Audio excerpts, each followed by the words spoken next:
I am Rabbi Scott House from Weiss. Good evening. I am a rabbi of Congregation Shema Kolenu of Houston, Texas. And I am glad to be here with a congregant, a friend, George Schwartz, with whom I've been having just really interesting conversations over the last bunch of months, be in person, via phone, via text. Oh, I like your cat's tail there. That's cute. Yeah, he likes to get involved as well. Well, yeah, he has to be on.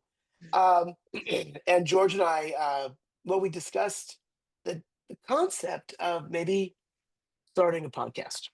And the podcast, the name that occurred to me is Cooler Heads, because we often hear people say, cooler heads will prevail. And my sense is that we need a lot more cooler heads, whether or not we prevail. I think the idea that cooler heads will prevail at least means the people who keep cooler heads won't have heart attacks. People who keep cooler heads won't get into a car accident because they're just losing their mind because of anger or rage or whatever. But also, we all know that the truth is just never going to be found, first of all, in one place. But most importantly, the truth is not going to be found in the extremes. The farther in the extremes you get, the farther away you get from a truth that is discernible, that matters, that's meaningful, that brings people together. So, anyway, George and I talked about this idea of a podcast. We talk a lot about Jewish stuff. We talk a lot about Israel. We talk a lot about what's going on here and in Israel. And particularly, we've been talking about the Bibas family, an issue that I know falls so heavily on so many hearts. So as we begin, I want to just recognize their names. Just take a moment, because we say in Judaism, may their memory be for a blessing. Well, I think the only way, not the only way, meaningful way that their memories could be made for a blessing is if we allow we allow not the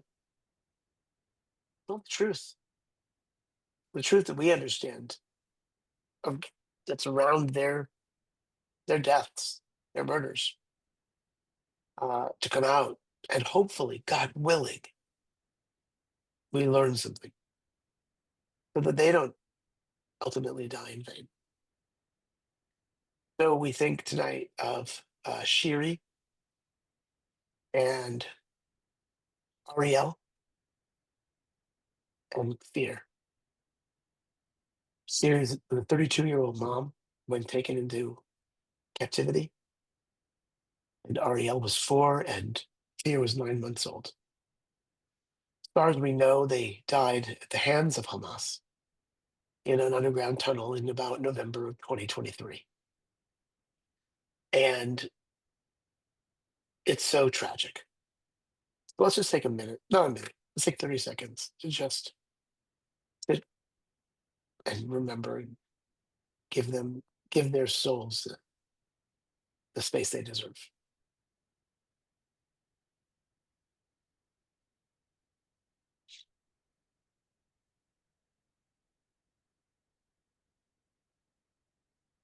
Well, that was a beautiful introduction, Rabbi, and may I say that this the objective of this podcast, Cooler Heads, is a very noble one.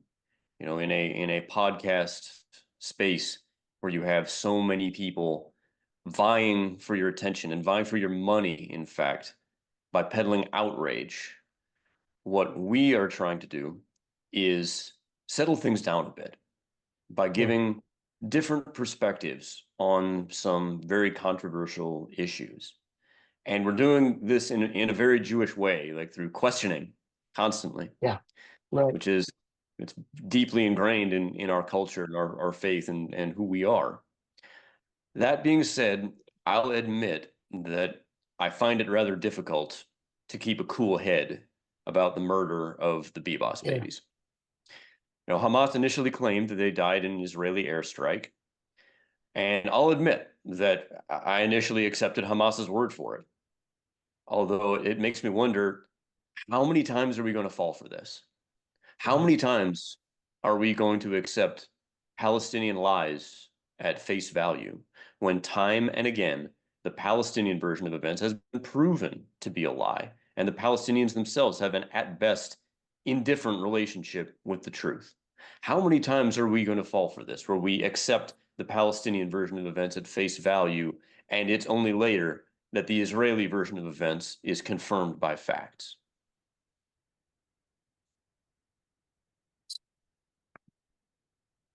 I hear you. I'm unbelievably angry as well.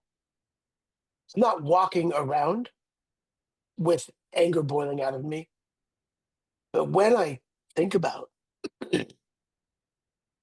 I wonder what it was that allowed us, or gave us permission to believe that Palestinian lie.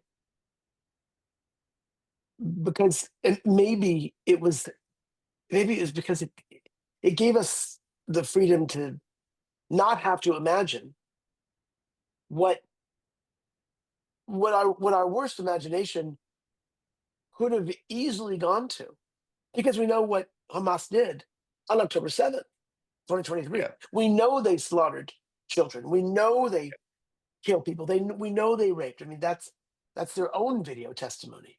yeah. So the reality is, we probably should have just expected that. But I think you're touching on something, George, that I think is so important.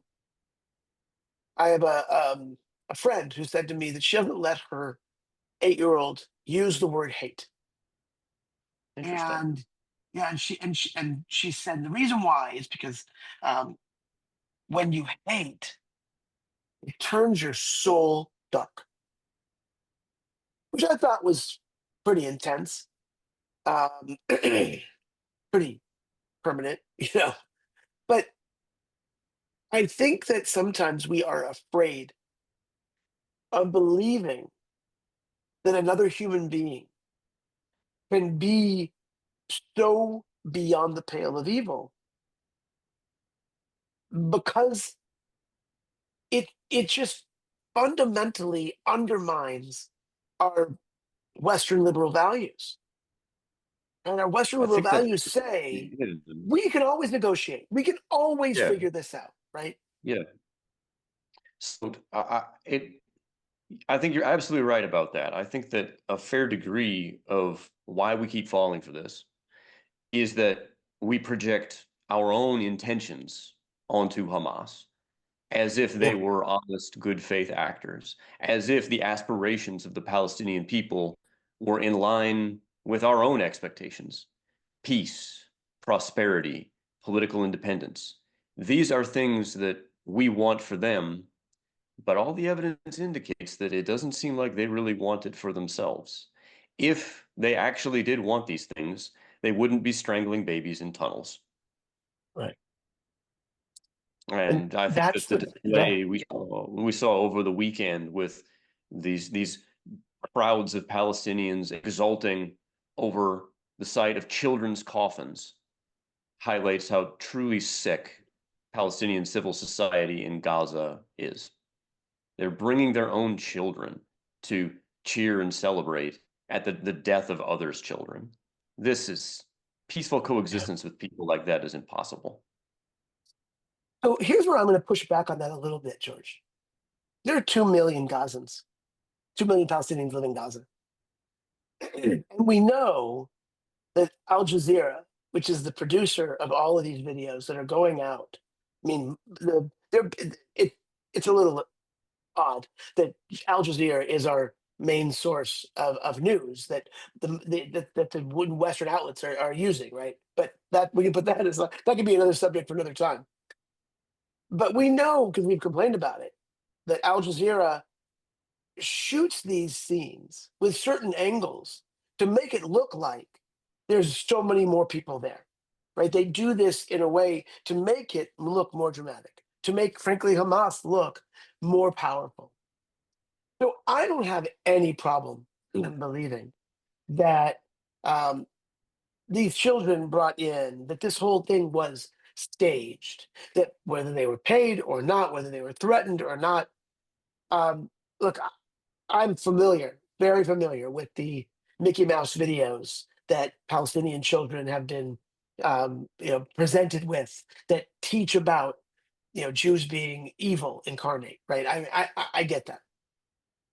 I am wary of where it goes to decide that the entire population is evil, because the reality is, you have 2 million people. How many people can you really have leading? And then everybody else is just scared to death. I mean, this statistic that people are saying that the Palestinians are claiming that they don't want to leave Gaza, right? It's their homeland. Like, give me a break, right? Like, I mean, like, but not because it's not possible, but you cannot take what Palestinians in Gaza are saying to be fact, only because if they say the wrong thing, when they say the wrong thing, they'll be killed. They'll be thrown out of a building from the fourth story by Hamas. So unfortunately, they are completely unreliable witnesses, right? And so, and it might be true that they're all fully gone to the dark side. I don't know, but I don't know what you do with that. But so let's say it's true. What do we do? Right? That's the piece that just we get so stuck on. That is the tough question, and I commend you for having such a charitable vision of the people in Gaza. Um, Oh, please trust me. I'm not being charitable. I'm not being charitable. I'm suggesting that there's no way we could know, because there's no way, in the same way that you can't trust an Iranian or a Russian election, right? very I mean, true. just because it's all fully controlled, or Chinese, right? It's fully controlled by the government, Oh yeah. you know? But yeah, Well, but even if I am being that, so then what, right?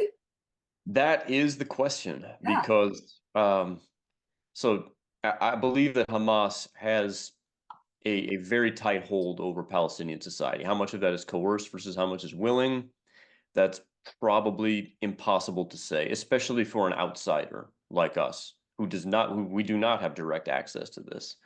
But I think back on October 7th and when the hostages were initially brought to the hospitals by Hamas fighters, yeah, and the female nurses were cheering in the faces of the female hostages, and the doctors came out to shake the hands of the Hamas fighters. And the doctors had let Hamas cache their weapons in the hospitals, kind of blurring that distinction between civilian protected sites and military sites. And I think of hostages that actually managed to escape Hamas captivity that were then recaptured and given back to Hamas by innocent yeah, by the Palestinians. people, right? Yeah.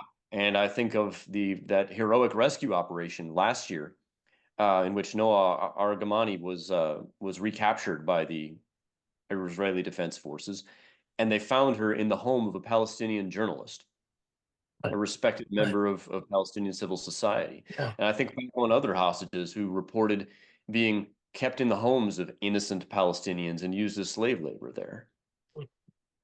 So I Yeah, think the yeah, rot no, has gone I agree. very, very deep. Right. As far as what's to do about it, That's the big question. it is. I think that a big part of what to do about it, I think, should touch back on the issue of cooler heads. I think that we all have to realize that, hey, you and me, Rabbi, we are not in Israel right now. Right, We are not right, Israeli citizens. We are right, Americans, right. privileged to be so. And the decision for ultimately what to do in this issue of self-defense lies with the Israelis. It's Yeah. something that we should give them space and grace to work out for themselves. What we can do, I think, is just take any story of Palestinian suffering with a boulder of salt. Mhm. Not saying that there is no suffering. I mean, they've been in the Of war course, zone. there's sure, Oh yeah, of course there's sure, suffering, clearly. absolutely. But consider this. Gaza was supposedly on the brink of famine for 15 months, right? Right. But none of those people who were cheering at the dead Israeli babies looked particularly No, hungry. The no, hostages looked like hell, but all of the images we've seen coming out of Gaza, it doesn't just scream famine. So maybe they were lying right. about that all along too. And on the subject of suffering, I I mean, think so. consider, should the suffering of all those innocent Nazis have dissuaded the Americans and the British during World War II? Right. Should the suffering Right. and the hunger of all the innocent Confederates have persuaded the Union to capitulate? Right. That's an obvious absurdity.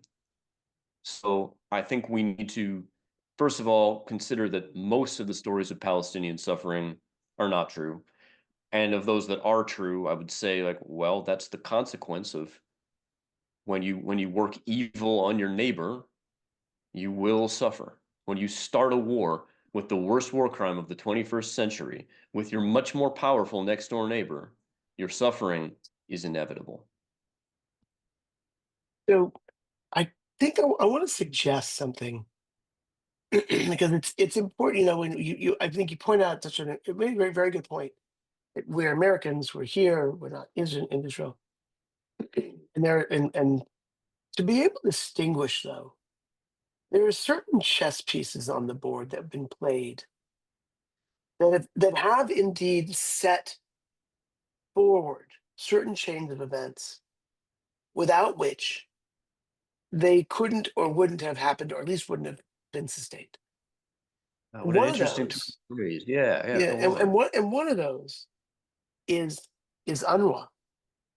Mm. Thinking a lot about this. So UNRWA, as you know, is the United Nations Relief Works Agency for Palestinians. And this was established soon after 1948 at the behest of Arab countries as a unique refugee agency that would only serve Palestinians. Whereas the other general UN refugee agency, of which there's been about 10 million refugees since World War II, all of whom have been resettled, except Palestinians. The fact that the Palestinians have a lifelong, built in, eternal identity as refugees, as guaranteed by the United Nations and as supported by many of the countries of the world. What that means, for example, is that there are today, from the original 700,000 ish Arabs that left Israel, either because they were forced out, because they were told to leave by the Arab armies, because they went of their own accord. All of that's true.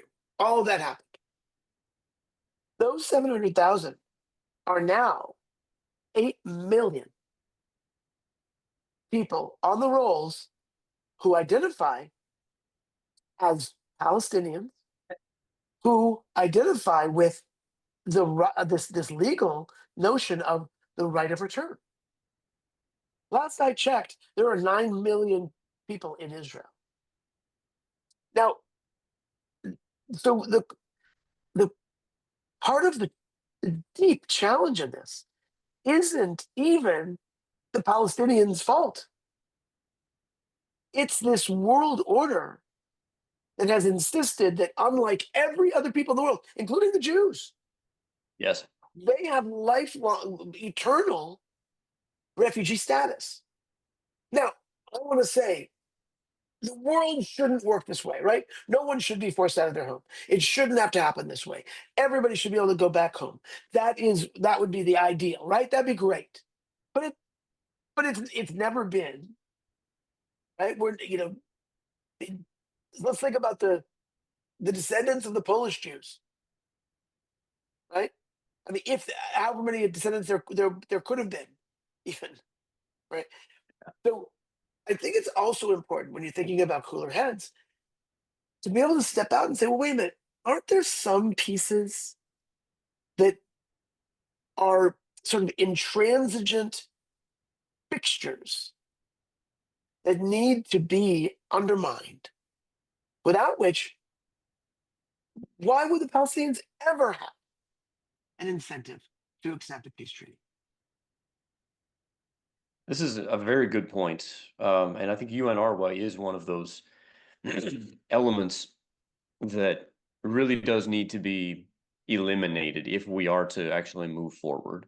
UNRWA has proven itself to be nothing more than a terrorist auxiliary, and its existence enables the Palestinians to exist in this state of permanent self-imagined victimhood. Um, so the content of UNRWA classes inspires them to jihad, and the continued existence of UNRWA creates a definition of refugee that has not applied to any other category of displaced people at any point. Um, One example, a counterpoint to both UNHCR, the UN High Commissioner for Refugees, and That's UNRWA what that it's I'd like called. to, is that there was a UN CRA, United Nations Korean Refugee Agency, that was Oh, specifically set up to address refugees created by the Korean War. hmm. It stopped operating sometime in the early 1960s or late 1950s because the Koreans Or moved on. resettled. That's right. Right, Were right, resettled, they were taken care of, and that agency no longer had to exist. I think that if you abolished UNRWA, the only thing that would really change is the Palestinians would have more of an incentive to make peace with their neighbors. right. The reality of the right of return, and this is very explicit in Arabic language news sources, is it's meant to be a demographic bomb to destroy the Jewish character of the state of Israel. Right. And I guess what I'm bringing this up as well, and well, I guess we'll just build off of that point you made, that I don't think anything has a magic bullet. I do think that if UNRWA disappeared, if it if that built-in intransigent notion that they cannot, I mean, the funny part, not funny, the ironic part about it is that UNRWA, which is not a Palestinian entity per se, um, is confronted with Palestinians wanting to make peace. You can imagine, because everybody likes to keep their jobs, right? You can imagine that the heads of the UNRWA are saying, "Well, wait, no, no, you can't make peace unless and until you're living in Kfar Saba, in Haifa." You know, and you know what I mean? It's just, it plays such a significant role, and most people just don't understand. Again, it's not that it's fair. I am not ever going to say that it'll be fair that 700,000 Palestinians lost their homes, that anybody loses their homes. But it also wasn't fair when we learned the story of our favorite chef, Moshe Basson, Yep. whose family in Iraq in the Yep. early 1950s, they owned a tahini manufacturing company, and they had the sole tahini contract for the Iraqi army. And his family can date their family. They had been there for 800 years. And then all of a sudden, the Iraqi government says, well, almost I heard somebody say this recently. Iraq became staunch Zionists post 48 because they said to their Jews, "You have to go to Israel," right? Yeah. Which, of course, is a great irony because everyone's saying, "No, it's not a Jewish country. You shouldn't go there." But no, for that moment, the country of Iraq were Zionists, right? And they sent the Jews from Baghdad, from Iraq, to Israel, which, by the way, just so people know, 25% of Baghdad in 1948, 25% was Jewish. Yes. Yeah. New York City today is only 14% Jewish. Yeah. Not even close. And, Baghdad was and, more you know, Jewish than New York was. right, right. And so Moshe and his family left with nothing, but each of them could wear one ring on their finger. And Moshe the baby, they made a ring for him too. And he showed up, and next thing you knew, they were living in a tin hut shanty in Israel, He was in the Jewish displaced with country. 900,000 other Jews 900,000, exactly. from Arab Exactly. countries. Right. And guess what? Those Jews didn't get their own UN agency. No, The exactly. Israel, the winners of their war for independence, were expected to absorb those people and suck it up. So that's not fair either. But Right. Okay. you know what? They're not asking for a right of return. They're asking for a right to be left alone. Right. And there And is a live their moral difference. lives. Right. Yeah, And live their lives in this small little land. Well, I that's think that right. I think for me, you know, the story begins and ends with the Beavis family. Hmm. The Beavis family were, living in what they call the Gaza envelope, and they were part of this group, a huge portion of whom were peaceniks. They were lefties. They were artists. They were farmers. You know, the notion that Palestinian fighters, combatants, Hamas soldiers could actually strangle and pummel a baby. Shocking. Yeah. It, it feels like the line was drawn significantly on October 7th, but you just want to believe that every person has at least enough humanity to say the day after they take them, send back the babies. I'm afraid that's projection. I know, They've I proven know. with their own actions. They strangled those babies in the dark and then mutilated their bodies so they could pretend that it was an Israeli airstrike that did the work. And so, we've talked about quite a few things from the Jewish diaspora to the UNRWA topic, which I would like to say that UNRWA in particular, or the aid industry in general, and it is an industry, would be a great topic for a future podcast as well, a future episode of Cooler Heads. But as you Yeah. say, it really does end with the Beavis family, those beautiful redheads and their mother who were brutally murdered. And the thought that I would like to leave everyone with in the name of keeping a cool head is this. The terms of the ceasefire that we have right now are inherently unstable. The fighting will resume because Hamas still exists and still promises to murder Israelis. I don't know when it will resume. Maybe the end of the week, maybe in a couple of years, but there is going to be a rematch. And when the fighting does resume, there are going to be ugly and painful images that come out of that fighting, images of Palestinians suffering. And so I'd like everyone to remember this. Cautery, cleansing fire, can be painful too, but sometimes it's necessary to cure a disease, to cure an infection.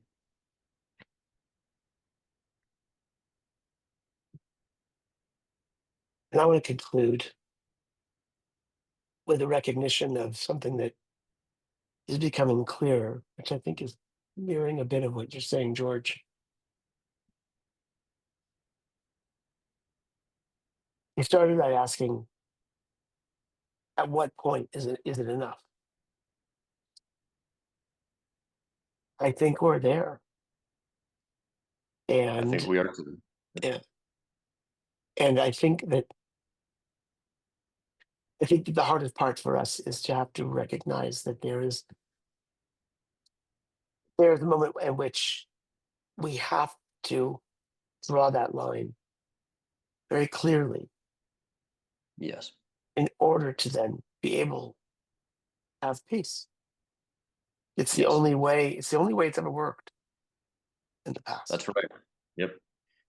That's exactly right. Actually, it's actually ultimately it may very well be the most cool head thing to do. Well said. Thanks. Thanks, George. Oh, thank you, Rabbi.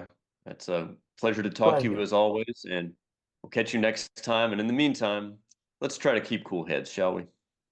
Let's do it.